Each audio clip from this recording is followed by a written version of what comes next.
One of the biggest things for me to actually coming to Australia was the fact that I was always intrigued about civil engineering. In Pakistan, people decide, oh, you're going to be an engineer or a doctor. I said, I'll be an engineer. Australia is the future of infrastructure, being the first world country. There's heaps of construction going on. I'll say it's a lot harder when you don't have the right guidance, where you're just willy-nilly applying for jobs. You really don't have the perspective of the job market. But with guidance, it gets a lot simpler. It kind of starts becoming automated for you. You see a job ad, you know what to do. I have to make a tailored cover letter. I have to do a very good resume for this. If you're lucky enough, you get one of those interviews as well. It's still a challenge, especially for your first job. There's a lot of people out there who said, oh, I got my job pretty easy. But if I go by my experience, it was pretty tough. You have so much large amount of ambitions in your mind. You're like, oh, degree was the biggest part of my career building process, and I should get this job straight away. Then you get hit with that reality that not really. I still have to do some decent amount of work. Basically, when you graduate as a fresh graduate, you come out thinking, I'm equal with my peers. I should get the equal opportunities as well. That's really not actually the case. There's a lot of people who benefit from work placements that you never got opportunities for. There's a lot of people who have been in the country, especially international students who are on student visas with that limited time. There's a lot of graduate programs that say, oh, you can join us. We are equal opportunity employers. We give equal chances to everyone.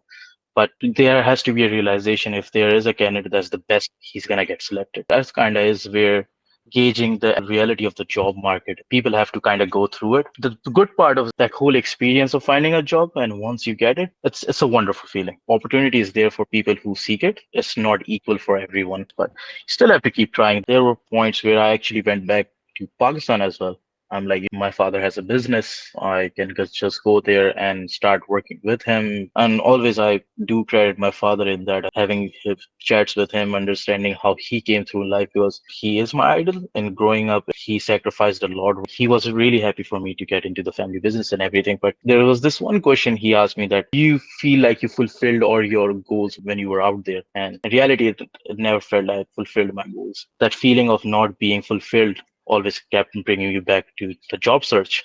And I think at that point, I joined your program as well. And it took me a while to break the ice with you because I was just going through your profile and the YouTube videos and everything. Like, should I take this step? Then I said, you know what, I'll take it. When you spoke with me, you kind of encouraged me. You have a decent personality. Your communications are good. You're kind of a decent fit in the Australian market and everything. So that also kind of helped me. So as soon as I got into the stride of that, I actually came back to Australia again, did my part-time job at Woolworths as well while I was back here, continued with that and the job search as well. You have posters of community graduate programs. We are opening a record number of their applications. You can apply, you can get a job easily. You sit through all those assessments and everything, then first one, the second one, you get the awful email. Unfortunately, you haven't moved forward. Saddle back up, stand, keep going. Like everything in life, it's just an uphill battle. Some people actually think I'm not that experienced. I shouldn't be sending this higher up a person at connection. But to really break that whole barrier, you just have to do it. You just have to stand up, wash your face, and grab a cup of coffee, walk around a bit, grab a laptop, just send out even the weakest resume you can send. If you're not part of the program, just send out the resume. There's just once you step in, there's a lot of things keep pulling you in, pulling you in, pulling you in. Just the taste of those wins. Your first interview would be your win. Your first assessment that you passed would be a win. A nice, kind reply on LinkedIn would be your first win. You have to treat them as your first win. Don't think that, oh, this was just a small step. It really doesn't matter. All of that matters. There's part in your program that it says like just go out there, hand in your resumes, the coffee chats basically. Aim for coffee chats, be more social, attach a face to that resume. Just shouldn't just be a paper. That strategy I think really would work. That kind of I aim for as well. When I started networking, I know people come from countries or backgrounds that English is not their first language. They think, do I sound all right to him? Do I sound Australian enough? My confidence actually came up to a point where I started meeting people and realizing, oh, I'm saying this word wrong, but this person is not reacting.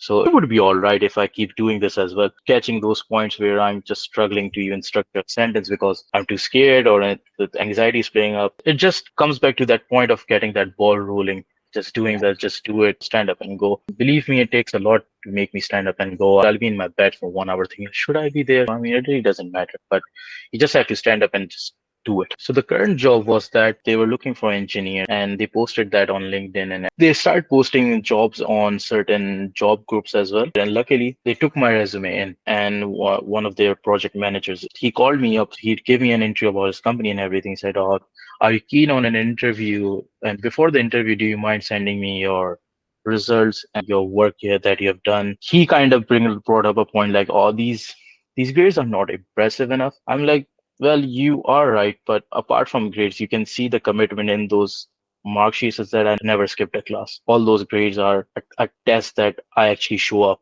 This kind of shows an example of my commitment to this industry or the studies or civil engineering, that I never gave up. He said, "Oh, fine, you have organized this interview with our general manager." And I also let him know that even if there's a point where you feel like my grades are the deciders of this job, let me do an internship with you. Then you just judge me on my commitment and my work ethic and maybe even the knowledge I have in the industry. You might be right or you might be wrong. And you like me and you hire me full time. Maybe a week later, we sat in that interview where the general manager, Eddie Shanley, said, "You know what, we'll discuss it with our other operations manager, Jack Longs, and get back to you." Surely 2, 3 days later, I got the good news that they actually offered me the contract and everything. A lot of people who get to watch this video would understand, oh, it was pretty easy. I'll say that it is easy, but you just have to do that effort and build up that confidence and everything, that when you're in front of a person who is a general manager to a company, not to lose focus and be confident enough to show your own worth as well. I've always found that being honest is the best thing. If you're honest, your voice and the way you come forward in front of people, it's completely genuine. And if it's a made up story, people who have done a lot of interviews, they can easily catch on it. There's a lot of people in the start of their career, they start cherry picking what kind of standard of job they need. I won't say don't aim for the big tier jobs, but if you are building up your career from scratch like me, you really have to understand that you have to step on those stairs first to get to the top position. There's a lot of people, they come from struggling families. For them, the biggest achievement was coming and entering Australia, a country that is completely alien to them. That's a big achievement. And so appreciate that. When you first step into that university, you get through that first year, appreciate that. If you have completed your degree, also appreciate that. You got that part-time job, you're just a filler or a packer at Woolies or Coles, appreciate that as well. If you are doing Uber Eats, there's a lot of people who do odd jobs, especially international students. They come in, they have to make their ends meet and everything. You have to appreciate all that. Never talk down, because those are accomplishments. When you come out here in their country, you're alone firstly, you're away from your family. You're making yourself strong and stable. That's achievement in itself as well. So anyone who's feeling demotivated, just remember to step back and realize that you as a person, as an individual, have already done a lot. A lot of people don't really appreciate what they are themselves. They don't really appreciate where they are.